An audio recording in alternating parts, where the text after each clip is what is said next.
Too many who know the angles, uncover and untangle all the questions and the webs left out to dangle. In 1962, last Wednesday's afternoon, they'll bend your ears with reckless self-abandon.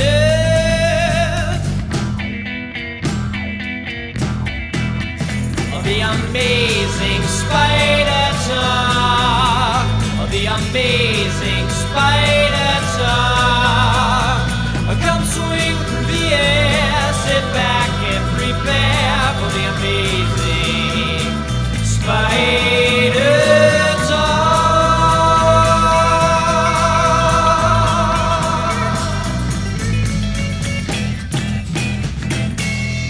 Hello, I'm Dapper Dan Gavoston, and I'm the founder and editor of AmazingSpiderTalk.com. And I'm Mischievous Mark Shinakio, the founder of the Chasing Amazing blog and author of 100 Things Spider-Man Fans Should Know and Do Before They Die. Well, thanks everybody for joining us for this special episode of the all-new Amazing Spider Talk. We're going a little bit off book here, but either way, we hope you enjoy this podcast and that it provides an intelligent conversation between two fans and collectors as we look at the Spider-Man comic and film universes in a bit of a bigger picture. Yeah, Dan, today we'll be doing something special and a little bit behind schedule, but hopefully with some more insights born from that time. So if you haven't figured that out yet, we will be discussing our thoughts on Avengers Endgame and the Spider-Man Far From Home second trailer, as well as our thoughts about where we think the Marvel Cinematic Universe might be headed. And as if it doesn't need to be said, Dan, spoilers. We're going to be spoiling the heck out of everything here. So if you haven't seen these movies yet or been under a rock, you might want to stop your podcast now. Otherwise, it's full steam ahead. Yeah, and go see these movies or watch this trailer before we ruin it, because that is not an experience that I want to be a part of ruining for anyone. But as always, this episode wouldn't be possible without support from our wonderful Patreon subscribers whose patronage allows us to assemble the guests we have on the show, do all of our research, and pay for all the fees that go into the show, whether it's hosting, movie tickets, comics, etc. There's a lot of things that rack up. So if you enjoy the show and you want to help us to continue doing these while getting amazing bonus content and additional episodes that we never release publicly, why not check out our show notes, check out our Patreon page from those show notes, and then consider joining our team. And if you do find that consideration valuable, click on that button, join our team, and have all the fun that all of our other Patreon members are having. And to that point, this week we'd like to thank our newest patron, that's Mike DiArgenio, for helping us make these shows and for joining our team. Thank you, Mike. Yes, Mike, thank you so much. So Dan, without much further ado, I guess it's time to say we're in the end game now.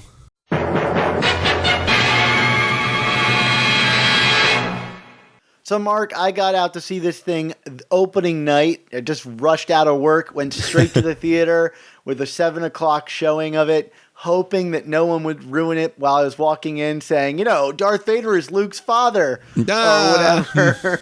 And I managed to avoid all spoilers for this thing and had a good time. You saw it a week late, so I guess I'm curious, did you manage to avoid all the spoilers? Yeah, for the most part, yes. I mean, I had my blinders and my earmuffs on. I mean, the one thing I had kind of sort of spoiled for me, I was on Instagram that during that week between the opening and seeing it, and was just kind of quickly scrolling through and saw someone posted a photo of the kid from Iron Man 3. And I was like, that's a random thing to see in my Instagram feed. That's got to have something to do with Endgame. And wouldn't you know, Dan, I was like the only one in the movie theater who knew who that kid was at the end of that movie. So I guess that's a good spoiler? I don't know. It probably was, although it probably set you up for waiting for something longer than you needed to. I was like, what, is this kid gonna show up with the Soul Stone or something? What's going on? Yeah, that would be interesting. Well, yeah, I guess if there's anything to be spoiled, that's probably the best one to have spoiled, because most people who watched the movie were had no idea who that person was. Yeah, definitely. Someone else also did tell me that Jim Starlin was going to be in it, and I mean, fortunately, I recognized him immediately, even though we never got him on the show when we were at Terrificon, Dan. But I got a good look at him when we were there that time. So, oh my goodness, I totally didn't see him. What moment is he in the movie? he's in the support group early on. He's one of the people grieving in the support group. Oh yeah, you know what? I thought he looked familiar. That's so funny. Yeah, he's because one of the Russos is the one telling the story about going on a date, but he's one of the other people that's not Captain America in the scene. So, oh yeah, I don't know if we're gonna get to this later in the show, but yeah, the first gay character in a Marvel movie. there you go. Not a fan of that being the moment, but okay. I mean, I'm all for it, representation, but. You know, this is a whole other conversation for another time. It's weird to have that be the big moment in the Marvel movies, which are like relatively sexless otherwise. Right, right. Yeah. Anyway, Mark, before we get off on other weird topics, what did you think about the film overall? Yeah, I mean, overall, I definitely enjoyed it. I mean, there was something very cathartic and satisfying and gratifying about it. I mean, it definitely felt like the culmination of all this work and movies that it was meant to be. With that said, I do feel it kind of pales in comparison to Infinity War, which I kind of did everything in terms of the ambition and bringing all these like random plot threads together in this very big explosive way. I feel better than Endgame did. I feel like Endgame kind of suffered with some pacing issues early on. I mean, not just in terms of like it not being action packed, but like it felt like they were kind of struggling setting things up in terms of what they ultimately wanted with certain characters. I felt like they also, certainly in the first third of it, like when they were going for some of the humorous moments that the Marvel movies are known for, they kind of went lower than they should have. I mean, kind of played for some cheaper laughs, and I think that at this stage, given the gravitas of this movie and this arc of story that they're telling, it wasn't truly. It didn't feel like it matched well. So there were definitely some groaners in my theater where things that were supposed to land that went silent. Yeah, definitely. And I might have laughed at a few things. I don't want to say pity laugh, but just like I was probably the only one laughing because I was like, that's one of their jokes. Let me laugh.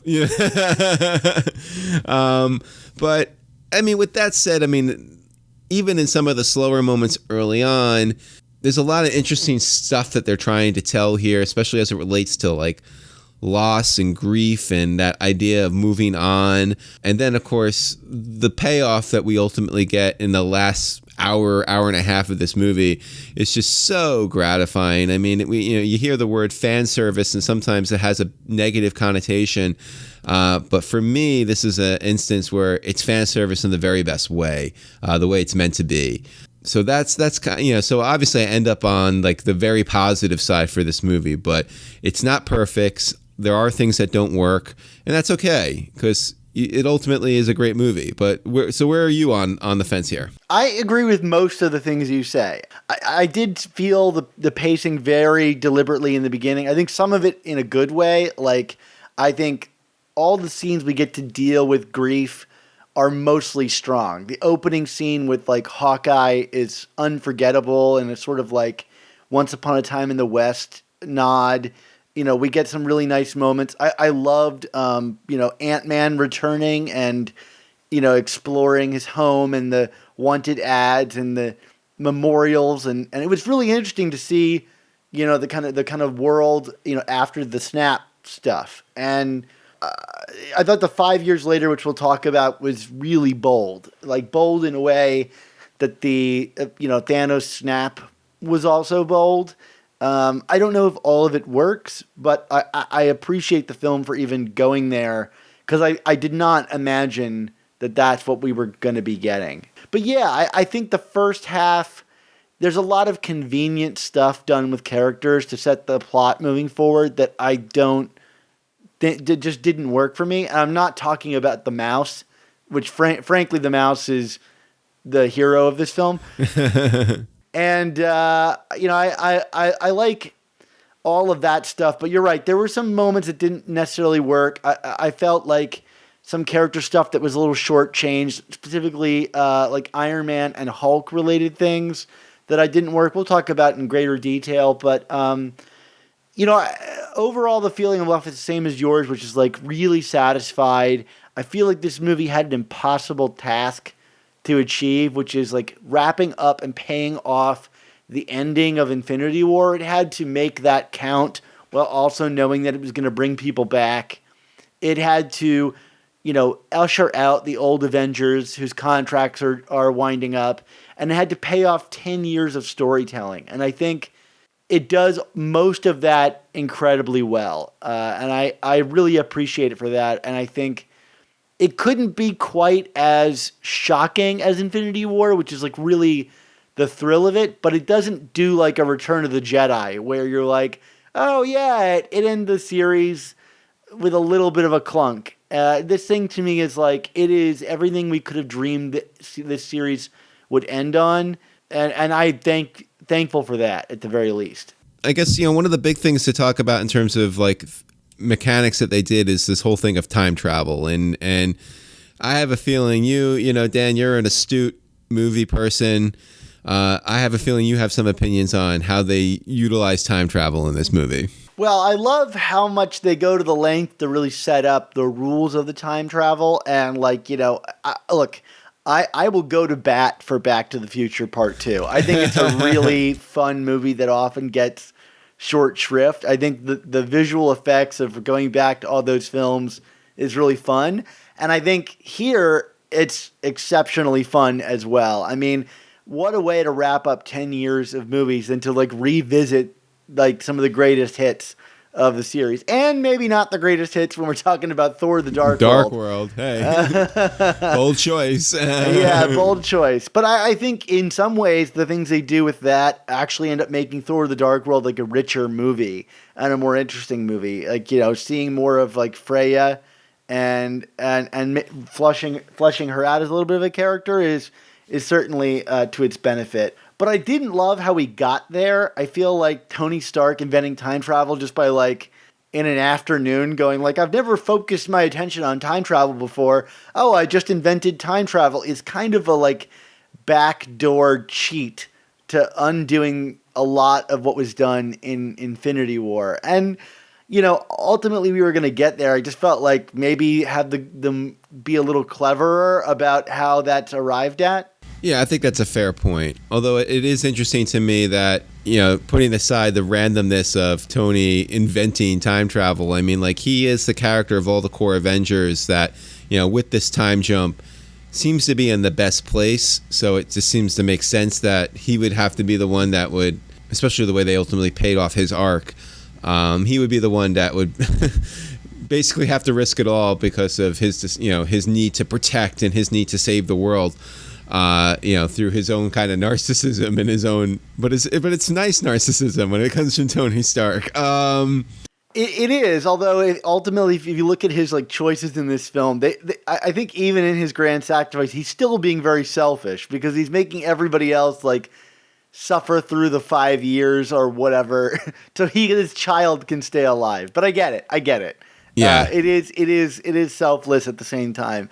I think Tony has the best arc of any character in this movie, and the beginning of the movie really reinforces it. I love the moments with him and Nebula on that ship, and just kind of watching the character go through.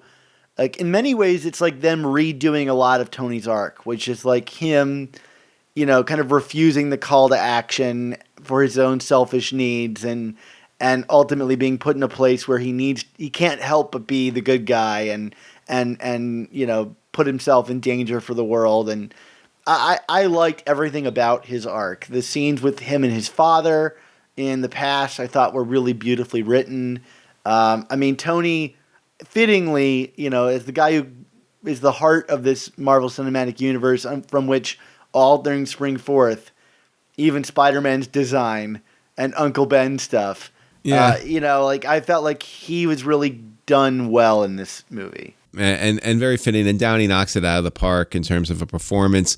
But let's talk a little bit also about the setup to like this 5-year jump, which was this very unceremonious killing of Thanos early on, right? I mean, my jaw was on the floor when I first saw this scene. I mean, I don't know how you reacted to it. Well, I mean, it's there's a few things going on. I mean, it's very graphic in one. Like, I didn't expect to see them like dismember this guy, in quite the way that they did. I mean, Captain Marvel comes in and literally wrestles him to the ground, but then Thor just like has at him.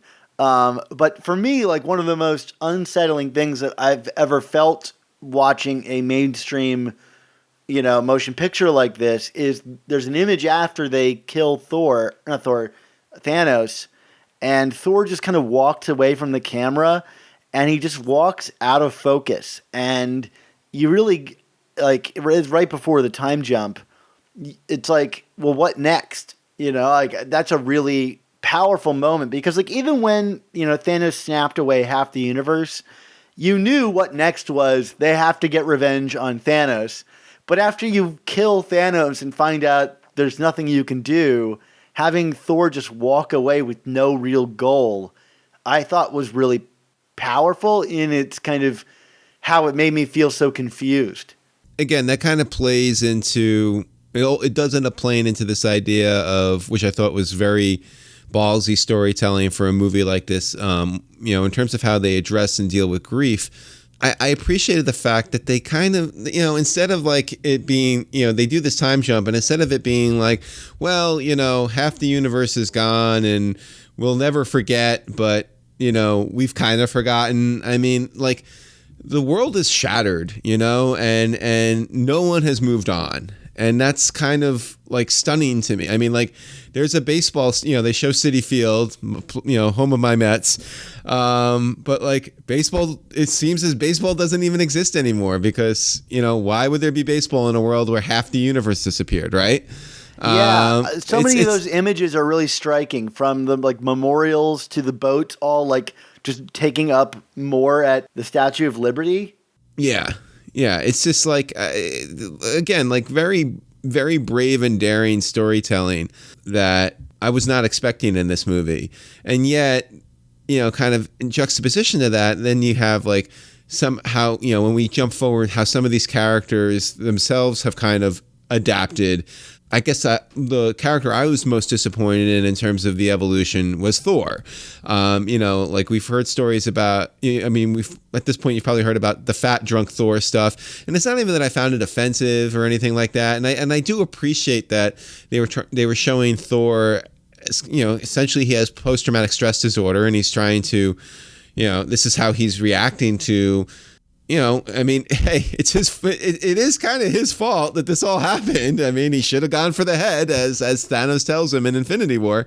Well, not only that, but he also lost literally everything he had, and they address this in the thing, he's like, in the last movie, when he's talking to Rocket, he says, like, he's never fought me twice. You know what I mean? Yeah. Like, Thor has never lost, not to mention losing every single thing he cares about. Exactly. So, I do appreciate where they're coming from, but like, I just felt like, given some of the other elements of gravitas and somberness and not that this movie needed to be like a funeral dirge for 3 hours. Lord knows that wouldn't have been entertaining, but like, I just felt like some of the stuff with Thor, like the Fortnite stuff, and just the excess of the fat jokes and stuff like that, it just felt beneath what this movie needed to be or should have been, like it felt cheap in a lot of instances. And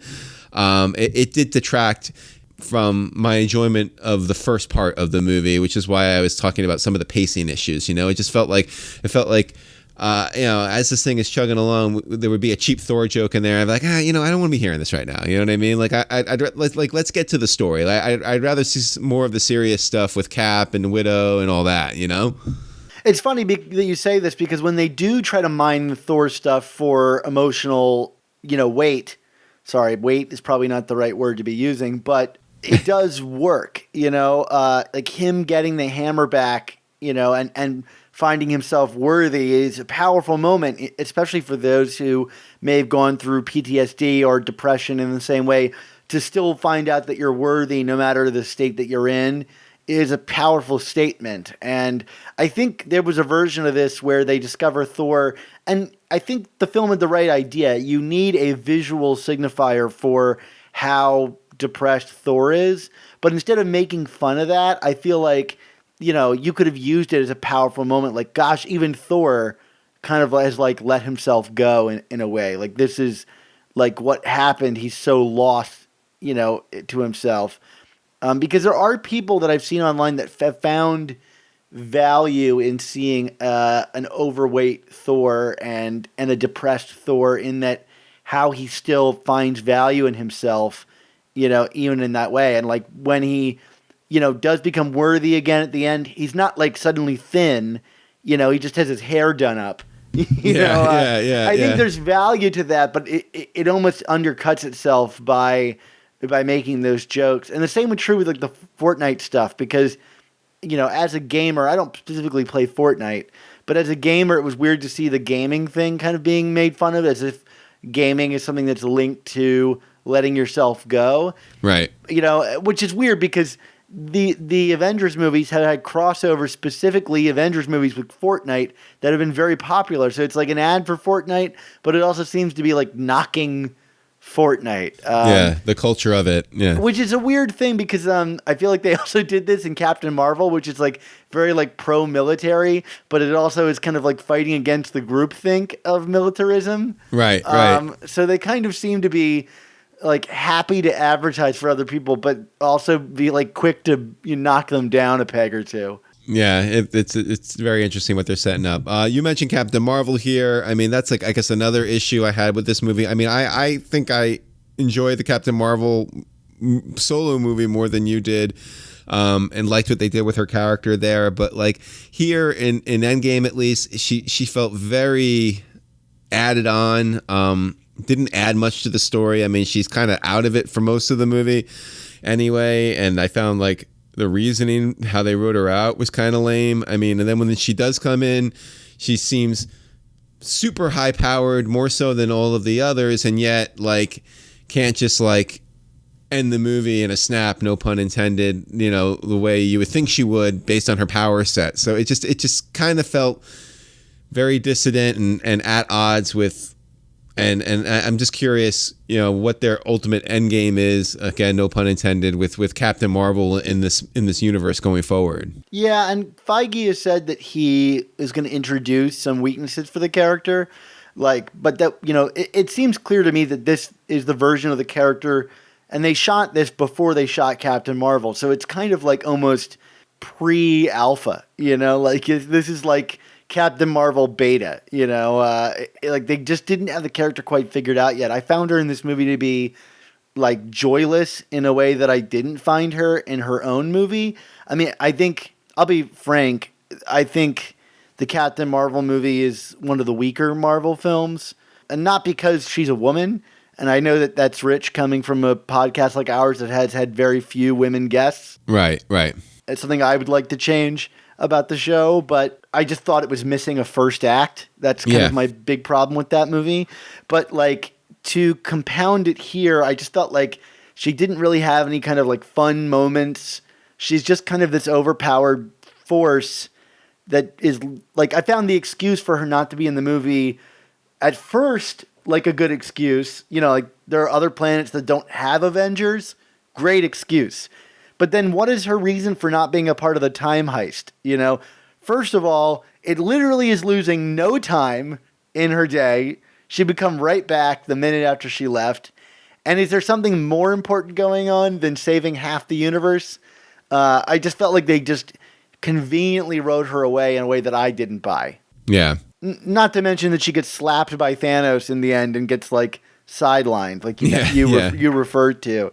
If I was coming to this movie as like a Captain Marvel or Black Panther fan, and God knows there are a ton of them considering how much money those movies made, I think I would be a little let down with both of these films. I mean, at least Black Panther gets like an applause point when he enters. It's true. It's true. They were like, give him more stuff to do because people love this guy. Yeah. I mean, like, my my theater a week later literally cheered at that moment for a solid 30 seconds. So it's just That's true. It's just the world that we're in right now, which is great. In regards to other characters that are reintroduced in the film, I thought that like the Hulk and the Hawkeye reintroductions after the 5 years were kind of disappointing. Like, I like where we got with both of them, but I felt like both weren't earned. Like, I mean, well, the Hawkeye change is earned.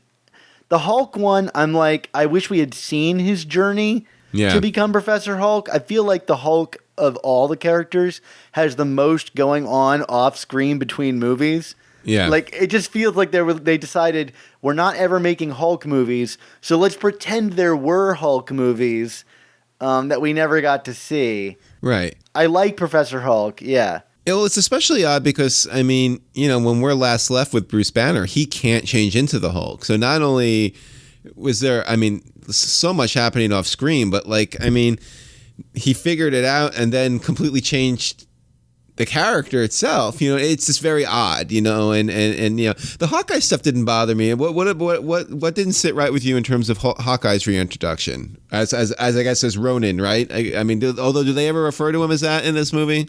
No, but it's clearly the Ronin design, although ultimately not a lot is done with that. I think for me it was more than mechanically how it felt. I felt like the scene where he was reintroduced was really clunky. Like, the kind of off-camera sound effects of him killing people and stuff, I just found really clumsily done and not convincing. Like, this kind of single camera move. It felt very, like, TV to me, the way it was, like, I mean, it's nice to see color in these Marvel movies for once, but even then I thought it was kind of overlit and looked like a phony set, and it really took me out of the movie. So it's like, I don't mind what they do with the character, because Lord knows, watching your family do that is going to change someone. Right. It's more like I just didn't buy that scene, if that makes any sense. No, it does. That definitely does. Now, in terms of characters changing from one movie to the next, but maybe not necessarily due to jumping ahead of time, I guess it would be jumping back in time. I thought I was interested in when they finally brought Thanos back, what they did with that character. So now this is, of course, Thanos from 2014. So it's 4 years prior to Infinity War. And I feel like, Infinity War, as we've discussed, I think, on the show, was, I mean, in many ways, it was Thanos' movie. It's his arc, I mean, it's his hero's journey, even though he's not the hero, or he's not a hero. And I think, making that choice and being so bold about it is what, again, made Infinity War such a rich movie and really made it complicated because, again, we're not supposed to side with Thanos, and I'm not one of those Thanos was right people that you find on Reddit or wherever, or 4chan, or whatever those boards are. But I do feel that his philosophizing is interesting. Whereas here, he feels a little more one-dimensionally, kind of, I feel, in a lot of ways, is more indicative of, like, I think a problem I have with a lot of the Marvel movies, which is like that kind of one-note villain. I mean, he's not necessarily twisting a mustache one-dimensional, but like, this version was not as rich as what we saw in Infinity War. And, it makes sense because this is, from the past, and, you would be led to believe, if you're no-prizing it, that the character grew himself to get to the point where he, was, who he was in Infinity War, and he's just not there yet here. It was kind of disappointing because, again, you want to see that's a character like this get his comeuppance, and it was a little less satisfying for me here because, again, the character just felt a little dumbed down to me. It's also really just not the same guy, like he hasn't made that choice yet. Although I thought the mechanics of how they did, like, the revelation where he gets to watch himself be victorious was really neat with the whole Nebula shared mind thing. Yeah. I wish they had done something even more clever with that. Like, I felt like Thanos didn't use that information in a truly clever way to kind of, like, use it against the Avengers. So in that way, I think you're right. But I kind of like this because it really just shows you, like, immediately he's like, well, I've seen how the universe has reacted to what I did, and you guys are only going to like fight me on this and be unhappy about it. So I'm just going to reboot the whole universe instead. And to me, it really like showcased like, no, Thanos was never out to save the universe or do anything truly altruistic, even through his twisted perspective. He really just wants power and carnage and the ability to kill a lot of people. Like, he wasn't doing anything good. He really is deep down truly a bad dude. And like, it might be simplistic, but in a way it's like it puts to bed those like kind of, it's like you can see everything from a villain's point of view, like to some degree, but at the end of the day, he's a monster, and Yeah. I appreciated that about him, that like, of course he would react to seeing his victory in that way. He always wants more. Yeah. But you're right. It's less complicated and feels less rich as a result. Yeah. So let's talk about, if you don't mind, let's talk about the time heist, I would say, and what they keep referring to as the time heist, and just some of the different plot developments that happened there. There was a lot of fun here. Like you said, we're revisiting these past moments and kind of making them richer.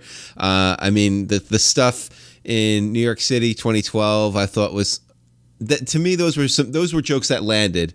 Hulk using stairs and that was the first point where the movie really clicked for me, where I was like, okay, this is fun. Like, this is what I was hoping for. And Loki getting away, which now explains how he's going to have his own series in a little bit, things like that. I mean, it sets things up and it works. And then it also like allows Tony and Steve to go back in time further, where we get a very DH Michael Douglas, always a good time.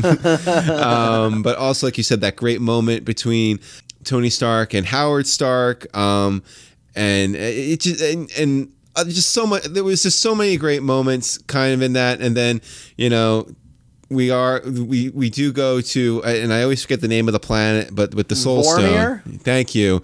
And we have this, basically Black Widow sacrificing herself to get the Soul Stone, and this is potentially problematic. I mean, I think I ultimately am okay with it, but this was tough, right? Yeah, I mean, I understand them fighting over this. My problem with it is more like the mechanics of it. I just thought it was really goofy how they were doing this in a moment that's supposed to have a lot of like gravitas. Watching them kind of like use their powers against each other, I thought was kind of silly, rather than like really keeping me on the edge of my seat. And I also didn't love how like the stakes of it weren't really that clearly established. Like up to that point, I thought, well, they're just going to kill themselves. They're going to get the Soul Stone and they'll undo it, But it's the scene afterwards where we're told, like, if you die for the Soul Stone, you're dead, period. Although they kind of seem to undo that a bit later on in the movie in a few ways. It was weird because like I didn't invest a lot of emotion into it when it was happening, only to find out later that I should have. And it really robbed me of Black Widow's like kind of victory there, or I guess like, a redemption arc. But I also, at the end of the day, kind of feel like it was Hawkeye's moment to die. I mean, like after becoming such a monster, as Ronin, like it felt like that was the conclusion to his arc. But I don't know. Yeah, I mean, even if he could bring his family back, does he deserve that redemption after everything he did? Is an interesting point. But then you could say, does Natasha deserve that redemption? And I also feel like of all the characters of all the Avengers, she really hasn't had a moment in these movies, which is kind of disappointing. That's a larger issue. But like, and if it's sad that her moment has to be her death. But at the same token, what else has she really done in this movie that's been a grand gesture? Yeah, nothing. I feel like it's kind of unfortunate that her grand gesture had to be her death. I don't know. I didn't love it. I'm going to be honest. But I do want to put it out there. I do really like, and I tweeted about this, I really like the design of Vormir. And watching this movie, it immediately stuck out to me in a way it didn't in the last movie, that the two like, spires or whatever above it like really resemble the World Trade Center towers. Yeah. The twin towers, which is interesting because so much of these movies is about 9/11 and like post 9/11 America. Yeah. To kind of like that design to me just can't be an accident. To kind of put the like saddest place in the universe where you have to jump to your death. Like I don't know. Like those two things just can't, to me at least, don't seem. I can't separate them in my mind. I don't know what to make of it, but I find it really interesting. Yeah, definitely. I mean, I never thought about it until you pointed that out on social media, and I mean, it's very striking. And like you said, the symbolism and imagery makes complete sense. So, yeah, I mean, I wonder if Faye will ever address that in any way. I mean, it's certainly interesting. Yeah. So, I mean, you mentioned the New York City 2014 stuff. I thought that was, or 2012 rather. I thought that was the most fun of all the bits. I mean, we got like America's ass out of that, and we got the Hail Hydra moment, which is bound to piss off a lot of people on the internet. Although I haven't heard anybody be angry about that. It's funny. It's one of those things where I think without being a comic book fan, it's an Easter egg that works because, I mean, that was so much of Winter Soldier, obviously. And like even how they kind of, even though it's not the same timeline, how they kind of redid the elevator scene in that movie, you know what I mean? Which was really interesting. But yeah, I certainly people who follow the comics closely, which at the end of the day is a much smaller percentage of people who follow the movies. You know, I'm sure some of them were probably burned about that. And then, you know, but like, you know, kudos to Nick Spencer and Marvel for, you know, throwing that in there, you know, like I appreciate it. I smiled at it, and it was the biggest laugh line in the movie for me. I thought that was amazing. Yeah. The Cap versus Cap fight is great. I love how he sees his young self and he's just like making fun of the costume and like how naive he is, you know. Yeah. I could do this all day, and he's like, "Yeah, I know." Yeah, yeah. Like, I thought that was really great. You know, it really sells the kind of longevity of the series and the seeing of the behind the scenes of the Avengers, where like after Loki is captured, you know, them getting like a coffee or whatever. I was like, this is all really fabulous stuff. I was thrilled by that one. And then, of course, we've got the Thor the Dark World, which I think shocked everybody in the world. Of like, why are we returning to Thor the Dark World? You know, I mean, but I felt we got some good moments out of it. Like you said, we got, you know, Thor and his mother, and I feel like that really deepened the relationship there. And, you know, Thor got to see himself as worthy again, which I think was an important development for the character. So, it worked in its own weird way, and you know, everyone on Asgard referring to Rocket as Rabbit got a laugh. I laughed at all the Rabbit stuff in Infinity War, and I still laughed at it in this movie. I don't know, it just works for me. It's a good joke. Can we get a whole movie of Rocket Raccoon running around Asgard? Like, that was just so fun. I'm glad we didn't get to see him remove the Aether or whatever from Jane Foster, who they clearly couldn't get back from this for this movie. Like, they definitely used some other footage to kind of like insert her there into that one moment. Right. But that was like fun nevertheless. I don't think I'm quite as negative on Thor the Dark World as most people are, but you know, it was an odd inclusion, but I felt like they justified it for sure. Definitely. I mean, yeah, again, I mean, outside of Vormir, I mean, like, I feel like all of these Stone moments were good stuff. I mean, Banner working with the Ancient One to get the Time Stone back. I mean, I thought that was, and of course that sets up another plot device that towards the end I think is a little questionable, which is like, oh, well, we have to put everything back where we found it, or what, you know, or everything. Right? How do you put the you know, ether back inside of Jane Foster? Well, how do you put the Soul Stone back? Yeah, the Red Skull's got like a return policy, right? Oh, you know, I know you killed your friend, but like, is Natasha still down there at the end? You know, when Cap goes back? I mean, what's going on? You know, there's so many stories I want to see. Like, I want to see Cap go back to Vormir and confront the Red Skull again. I mean, that would be a cool moment. Yeah. But yeah, I mean, like, how do you turn the, you know, Power Stone or whatever back, or is it the Mind Stone back into the Tesseract? Do they just turn back into a cube? I don't know. Yeah. I mean, no prizes there's a lot of galore here, questions. Dan. Yeah.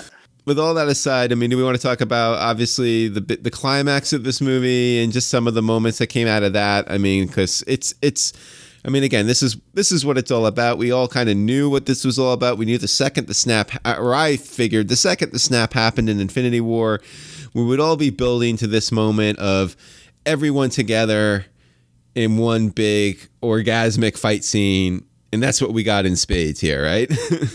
Very clearly established by Brian Hitch's work in the Ultimates, I felt. Like, it looked like an Ultimates comic to me. Definitely. I mean, obviously preceding everyone coming back, we have Cap holding Mjolnir, which, I mean, I legitimately yelped in the theater when it happened. I don't know what the reaction was in your showing. I felt like I yelped out and then just started like really clapping hard, and then all of a sudden like everyone was like, "Oh crap, that guy's clapping. We should clap too." I'm like, "That's right." I'm like the guy who started the wave at the baseball game, Dan. I was like, "I'm gonna make this happen now." My theater exploded, and I mean that literally. Like the guy in front of me, like, flew out of his seat nearly into the row in front of him. Like, he was just so animated by it. My brain couldn't process it fast enough. It was just like, oh my God, that is happening right now. It was so cool. And totally earned too, because we established in Age of Ultron, among other things, that Cap was kind of able to budge the hammer a bit. And that's, I mean, it's also worth bringing up when we talk about this scene, just the callbacks galore of this movie. I mean, they really do pay off so many things, large and small. I mean, you know, after this scene, of course, when the people start returning, you know, the first voice that Cap hears is Falcon saying "on your left," which is how the two characters were introduced in Winter Soldier. I mean, it's the stuff like that where I was just like, oh, that's brilliant. You know, like, it's brilliant to bring it all back together in that way. I mean, they even call back to like Ant-Man and the Wasp, you know, where like Ant-Man, you know, is calling Cap by, you know, Cap. He's like, yeah, we call him Cap, and she makes fun of him about it. And in this moment, she like looks at him and is like, you know, like, oh, let's go, you know, get Cap, or whatever the line is. Like, it's super obscure, but like, man, they are just everywhere. They just like wrote a list and like, how do we pay all this stuff off at once? It was really incredible. The shot of them all running towards Thanos' forces is just unreal. I mean, yeah, it's just one for the ages. You know, you didn't think they'd top the thing in like Age of Ultron, right? But suddenly here's like 100 people, all of whom we love, running in one direction. It was fabulous. Yeah, and of course, like, it's preceded by our one and only full utterance of the famous line, "Avengers assemble." I mean, again, like, I cheered. I mean, what restraint to hold it for this moment. Yeah. You know what I mean? Like, I mean, I think we all must have suspected, because like, for them to not have done that for so long, they must have been holding it for a good moment. And yeah, no better moment than here. And then we also get so of course at this point we finally have some Spider-Man moments, and there were some fun ones, right? Yeah, I mean, the first one is the one that I texted you about when I left the theater. I was like, this movie's great, but there's going to be a moment that you and I are going to want to discuss as questionable. And you left the theater and said exactly that. You're like, I know exactly the moment that you want to talk about. And it's the kill mode initiated moment. So Peter is drowning in those like war dog things, alien dogs or whatever. And you can see his eyes go black with the red dots from Homecoming. And it's kill mode. What do you think about kill mode, Mark? On one breath, the Spider-Man that we kind of know and love, he doesn't knowingly kill. Even with his back against the wall, he always tries to find another way. Yet, you know, this is not the same Spider-Man, A, but B, you know, they're alien dogs. Does it matter? I don't know. I didn't care. I laughed and was like, well, make a mental note of that one.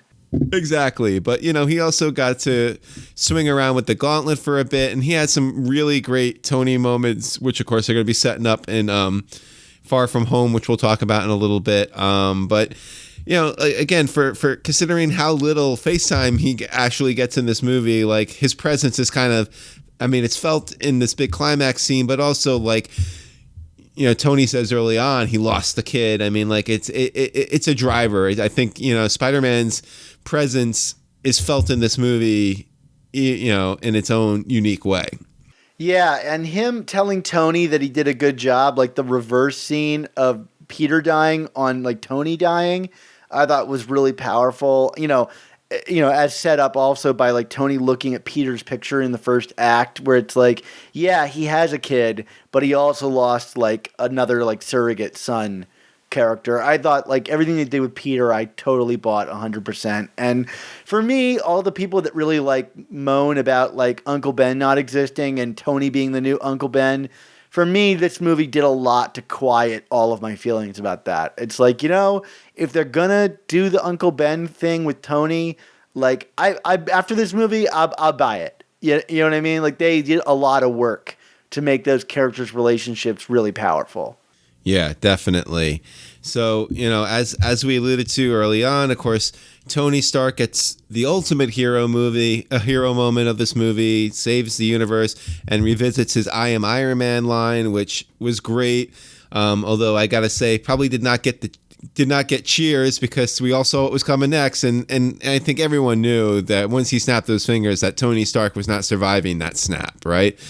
That didn't surprise you, did it? No. I mean, what a way to do it. I mean, I think people gasped in my theater, and there were cheers. I mean, people definitely cheered when they saw the gauntlet that was like reforming on his hand. Like that was like a big moment. But yeah, it's one of those, tinged with what's coming. He's headed out. I guess, I think we all kind of assumed that something would happen with Tony in these movies, because they just, they're building to something, and Downey Jr. is just too expensive to keep bringing back, not that these movies worry about money anymore, because they printed, $2.5 billion worth of money right now? Right. Yeah, so that can buy you Robert Downey Jr. any day of the week. But yeah, narratively, this was where it's always been going, and I've loved it. I thought absolutely the right way to handle it. Yeah, definitely the right way for him. I really did like Cap's resolution in this movie. I know not just you in our conversations privately, but other people I talked to had some issues with how they ended Cap, but like for me, it felt very poetic. Maybe I just was happy he didn't die. Like they found a way to end his story in a way where it didn't end with him being, buried in the ground. Maybe that's all I was looking for. But I don't know. I appreciated the fact that, in going back in time to return the stones, which again is problematic in its own right, because how do you return these things?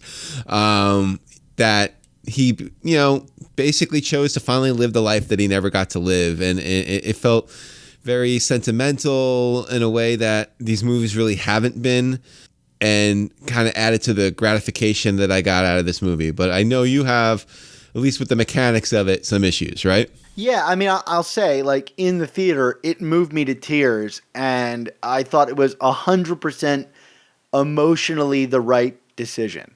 And oftentimes emotion, I'll go for emotion over logic any day of the week, and I don't think I even questioned it like until like a day later, that I like these things started circling in my head, like, wait a minute, how did that work? How did you put the stones back, kind of thing. But obviously I thought the stuff with him was really beautiful. The technology of it, like, he looked like Clint Eastwood, but then you look closer and you're like, oh, no, that's actually Chris Evans, with digital makeup. I thought it was seamless, incredible. And handing the shield over to Falcon was a beautiful moment, with Falcon saying, like, I feel like I'm borrowing someone else's, it's someone else's. And he's like, no, it's always been yours, too. It's such a loaded moment. It's so powerful that, like, this black man is being told by this, like, white representation of America that, like, no, it's like, it's yours too, is an incredibly powerful moment. Although I do feel like Bucky kind of earned it.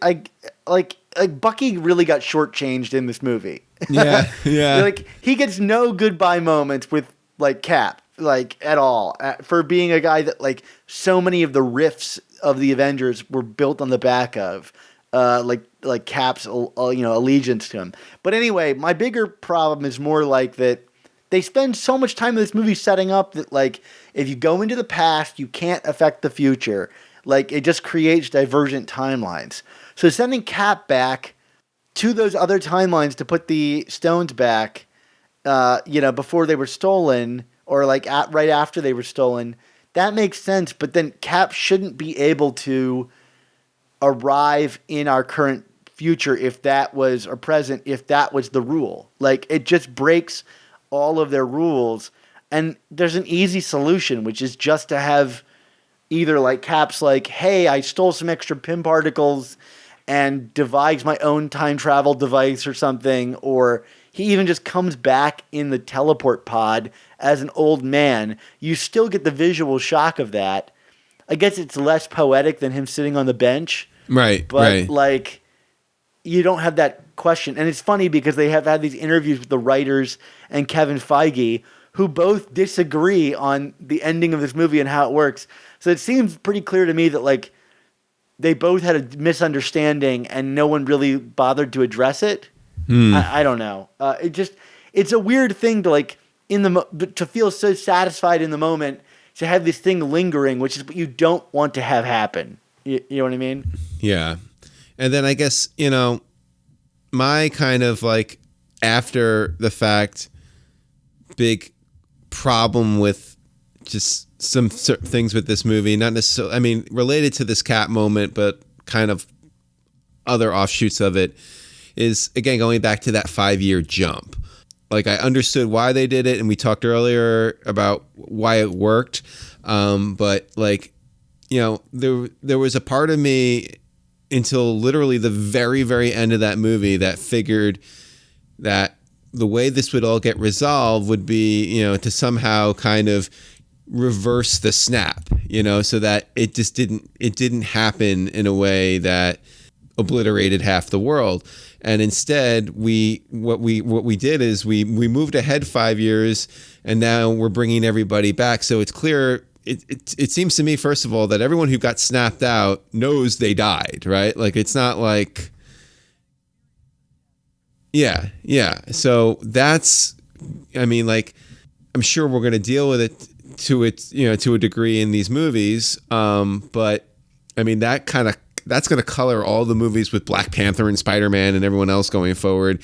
And maybe a way, I don't know if Marvel, I guess what I'm thinking, what I'm getting at is I wonder if Marvel is truly prepared to deal with the ramifications that come with how they left the universe. Because, we talk about this in comics a lot, Dan, especially like the Superior Spider-Man arc.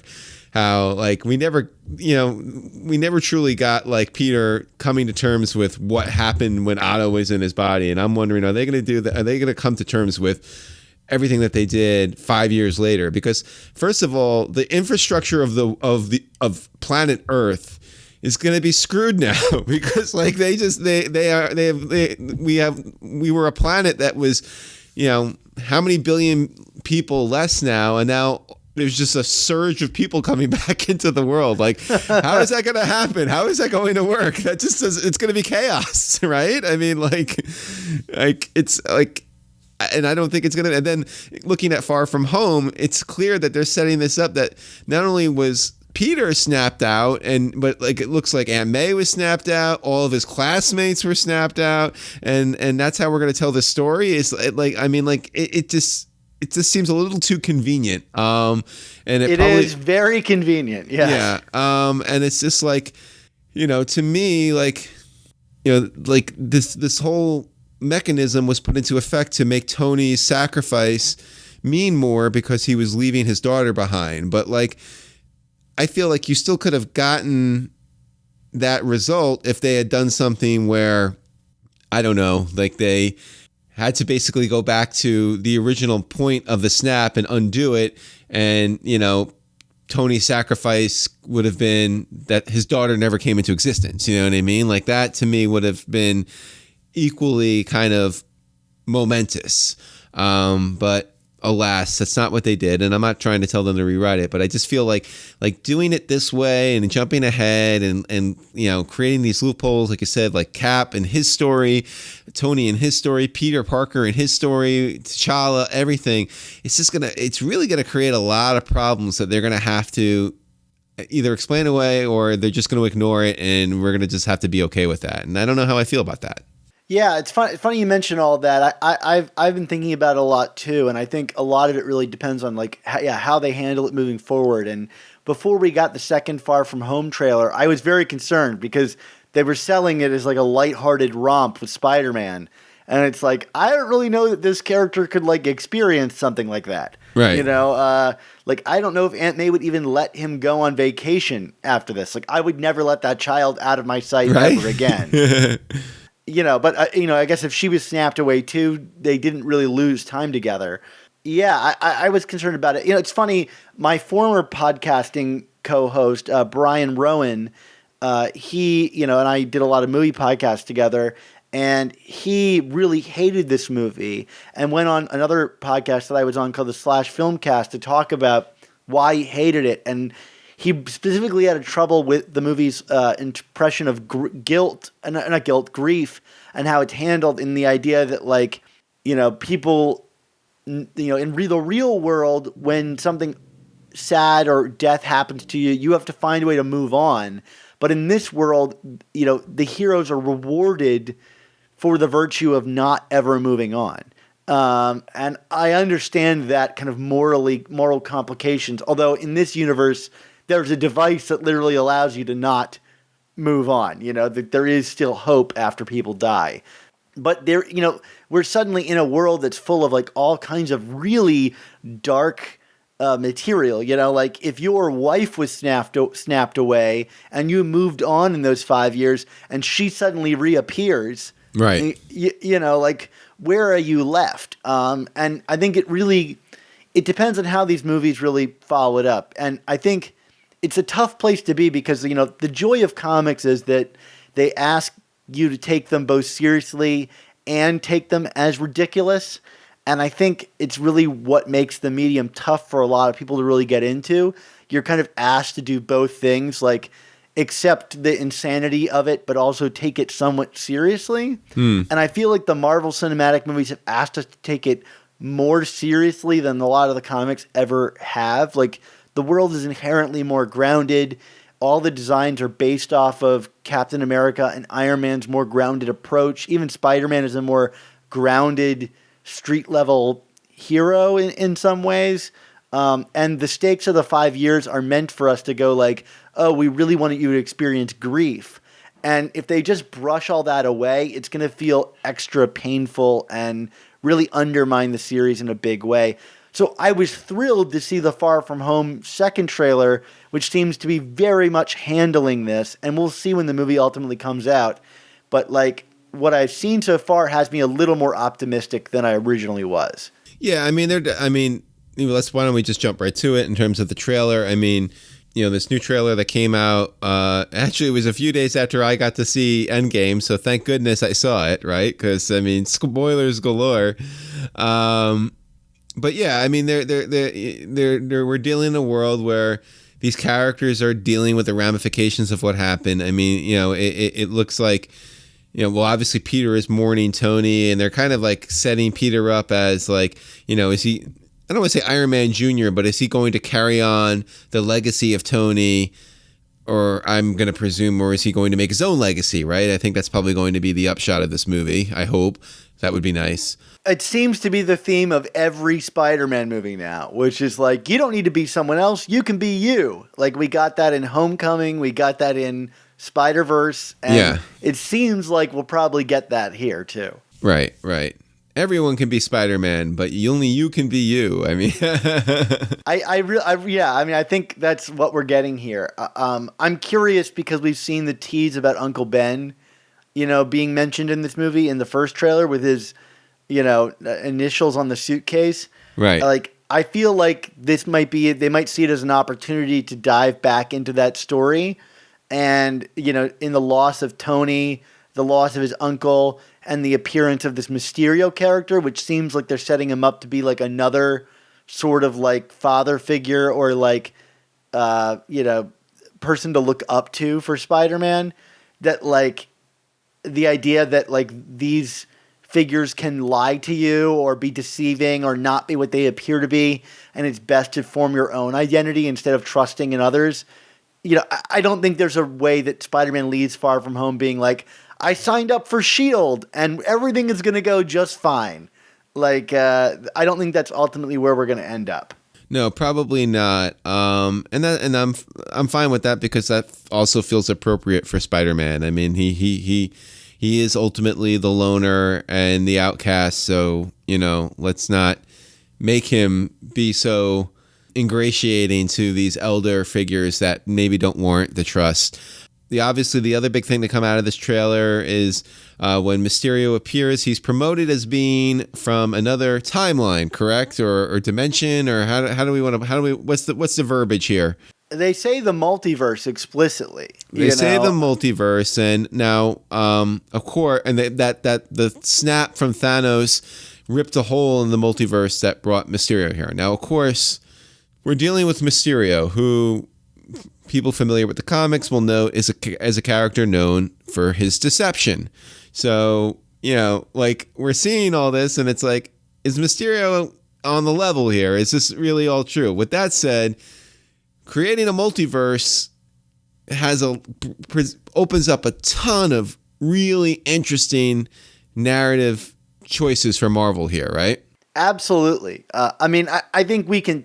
There's many different ways the deception of Mysterio can play out. Like whether he's lying about a multiverse. And if you watch the clip from the Ellen show, there's like a longer clip that basically Mysterio says he's from universe 833 and that our universe or the Marvel Cinematic Universe is 616, even though that's canonically incorrect. Right. 833 is the Captain Britain universe. Huh. Like, so that's interesting. I mean, if he's lying about the multiverse, that's one thing. If he's lying about being a hero from another universe, I think there's another chance that he's a villain who saw an opportunity to go somewhere else and fake pose as a hero. Like, that seems far more likely to me. I agree with that. Yeah. My suspicion is like that he's a villain and he's posing as a hero and using Spider-Man as a distraction for a series of heists in this universe across Europe. Like that, like I think that's where it's going. Yeah, and of course that will, because we're also supposed to be getting Jonah and the Daily Bugle in this movie, right? So that would make sense that Spider-Man would be manipulated by Mysterio in a way that would have him do bad things inadvertently. I mean, this makes sense, right? Right. This sets up people to not like Spider-Man, and then we've got the like classic status quo all but established. He's a loner, no one likes him, yada, yada, yada. And even in the scene, where we meet, Quentin Beck and Nick Fury and all that, there's a character in the background, this kind of like bearded character that was a casting call went out, and this guy was cast as Dimitri. Now, it's spelled differently than the Dimitri in the comics, but those of you in the know that the chameleon is Dmitry Smerdyakov, which I don't think I've ever said out loud before. There you go. It sounds great. Now, he's is he a half-brother of Kraven, or I always forget the familial relation there. Yeah, I believe he's a half-brother to Kraven. And, if the chameleon is in that scene, I mean, who knows? Is Nick Fury? Is he the chameleon? Right. Like, is even that part of the deception? Like, I could very well see Mysterio, using fake S.H.I.E.L.D. to convince Spider-Man of things. Then there's the whole, idea is like, is Mysterio another version of Peter Parker? Right. That I've seen bounded around on the internet.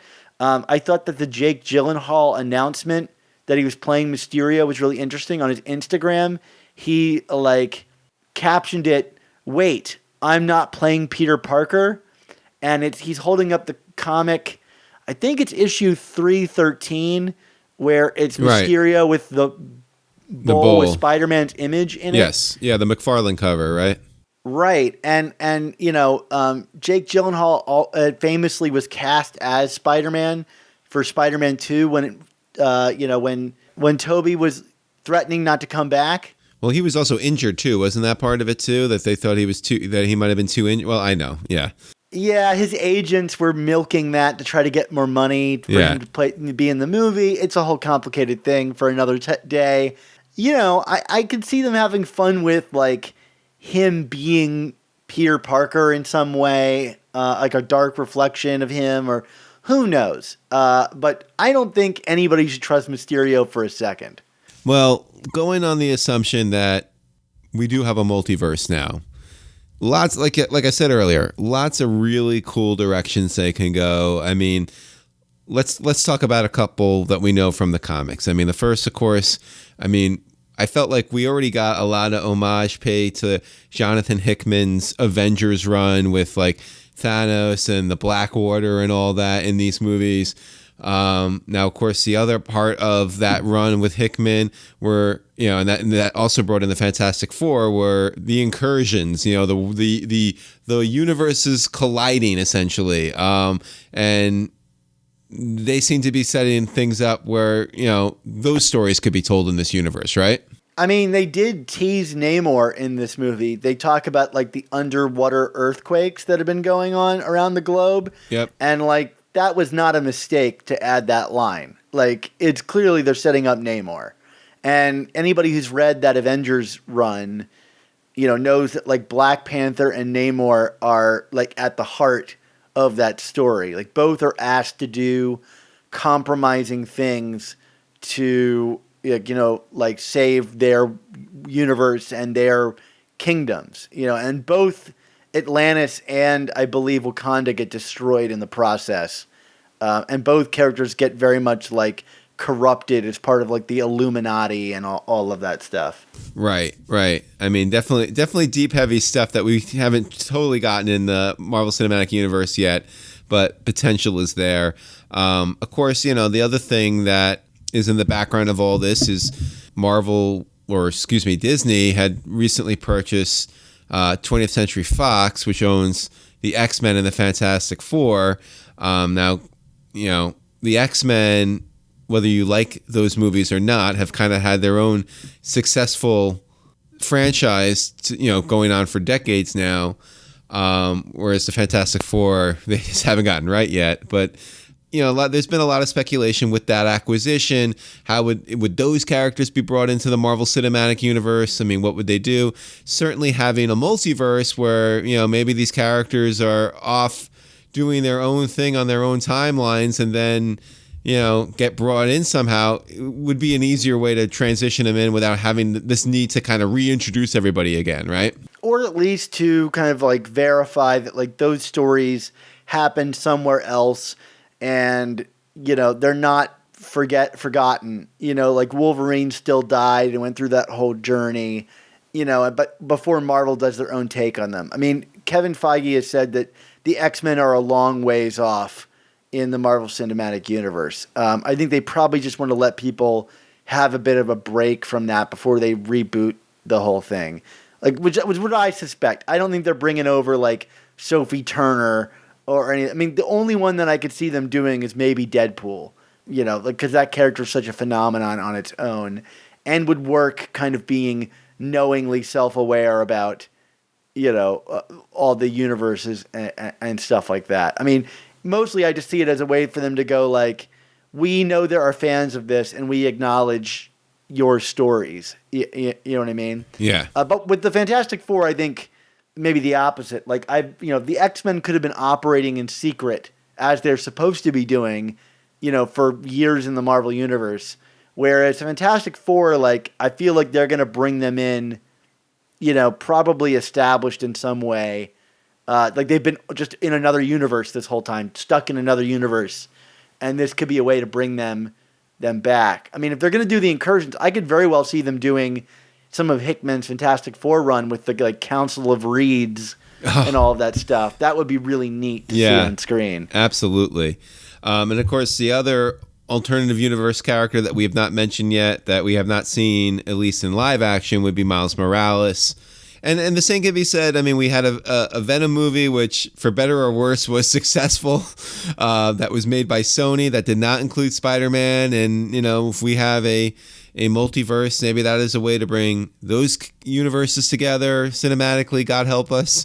I do think that Sony is going to feel empowered by Venom's success. And so I think it'll be interesting.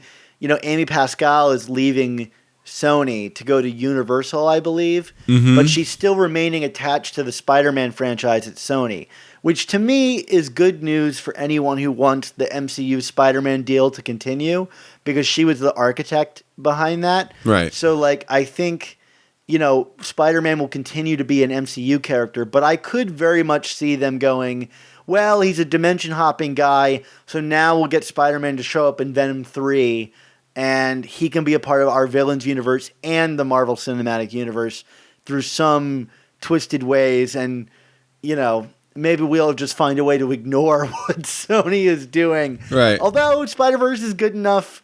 I mean, not good enough. It's amazing. So maybe if they get some of those minds, they can make it all work in a way that we'll be happier about. Absolutely.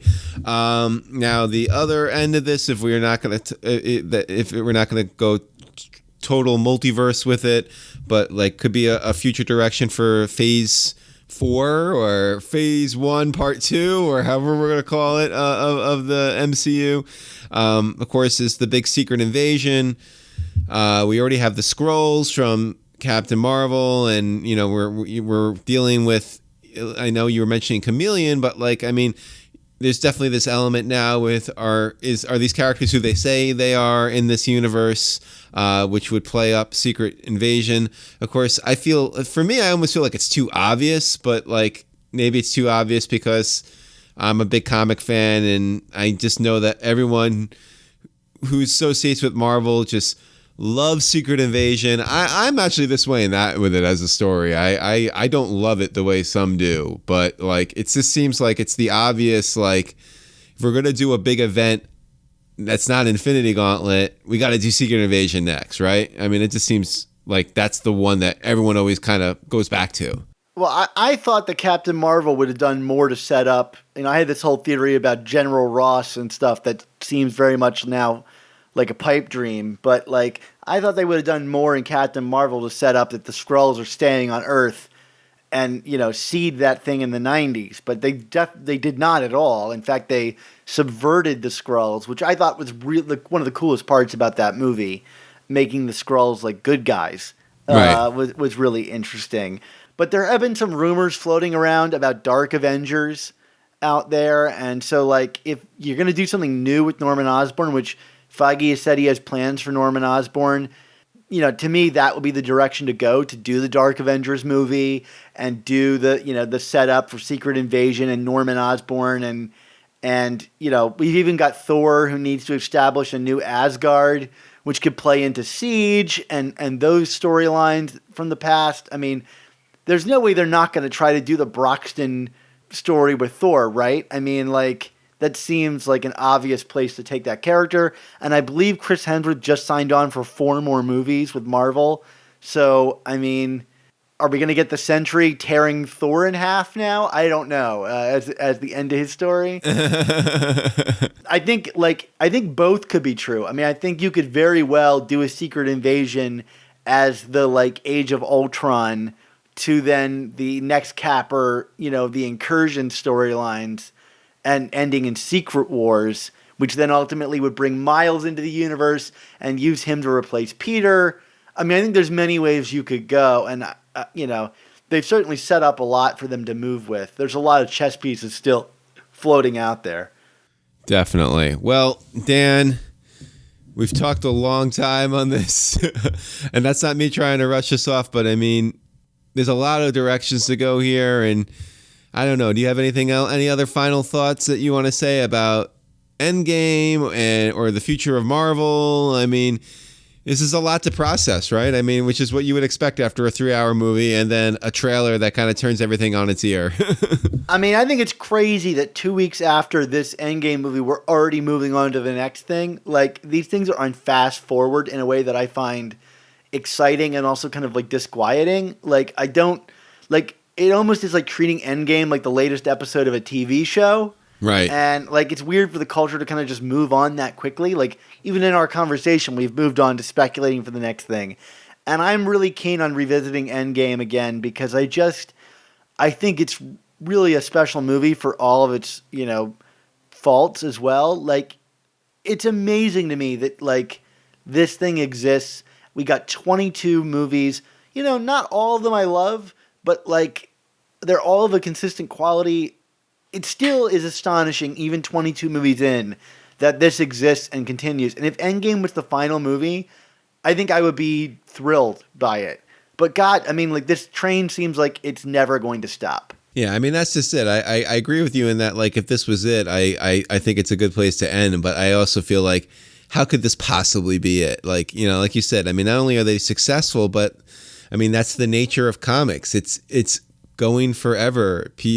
Spider-Man dies and comes back, and all these characters do. And, we're still talking about these stories 50, 60 years later. So, of course, like, with these movies, like, once it starts going, I mean, it just comes down to, I mean, the way that they have to be creative in keeping the comics fresh. They just got to find a way to make sure that these movies stay fresh. And certainly some of the things that were introduced both in Endgame and then in the first trailer or the trailer that followed Endgame will allow them to do some fresh things, it seems. I'm really excited about it. Like, I think there's enough going on that, like, I don't know where it's going, despite all of my, comics knowledge. Yeah, I think it's a thrilling time to still be an MCU fan, even though it seems to have ended. It's fabulous, and I'm so thrilled about it. Now, if we could only just get those people to pick up a comic book. There you go. All right, Dan, why don't you bring us on home? Yeah, well, thanks everybody for joining us for this special episode of the all-new Amazing Spider Talk. Mark, we took a bit of a pause from our regular show, which seems to be happening more often than not, but there's just so much going on in the world in terms of Marvel and Spider-Man. What do we got lined up next for the show? Yeah, no problem. I mean, Dan, I think our breaks, they're not breaks. We're giving them other content, So, yeah. But yes, for those following the season 3 thread, our next episode in that lineup will be all about Marvel Team Up, and that will be coming out soon. And then there will also be a review roundup of the first few issues of The Hunted Story. So keep your eyes on your feed for those awesome episodes. Awesome, Mark. I'm quickly burning through my Marvel Team Up issues 1 through 70. So if you want to join us for that, crack open some books. It's going to be a fun episode. Absolutely. And also for our Patreon subscribers, be sure to check out our Patreon page and your podcast feed this week for a special review of Amazing Spider-Man number 21, aka issue 822. There's no better place to join on the Patreon bandwagon than to join us for our exciting coverage of the Nick Spencer run. Remember, for just $3.99 a month, the price of a new comic, you'll get access to our exclusive new issue reviews, Swarm B-Book reviews, extended interviews, mailbags, and more. And for $10 or more a month, you'll get access to some awesome commissioned artwork this season from Barry Kitson. Awesome. Also, be sure to check out our sister show, The Untold Talks of Spider-Man, and our amazing Spider Slack community where we're talking Spider-Man 24/7. There's a link in the show notes that'll guide you over there, and it's like basically our own private forum just to talk about comics, but mainly about Spider-Man. We have a lot of fun over there, so I hope you might consider joining us. Mark, if people wanted to follow you online, where would they find you? Well, I'm back on Twitter, Dan, and you can find me at Chasing ASM blog there. And of course, you can buy my book, 100 Things Spider-Man Fans Should Know and Do Before They Die. How about you? Yeah, I'm also on Twitter at @SupSpiderTalk. I'm talking Spider-Man all the live long day and, all kinds of other various things. I think I've stopped posting about video games quite as much as I used to. So now it's just back to regular Spider-Man stuff for me. Mark, it may not be true in the Marvel Cinematic Universe, but our motto rings eternal. unless it does get brought up in Far From Home, what would that motto be, Mark? Oh, of course. Well, that motto would be, with great podcasts must also come the all-new Amazing Spider Talk.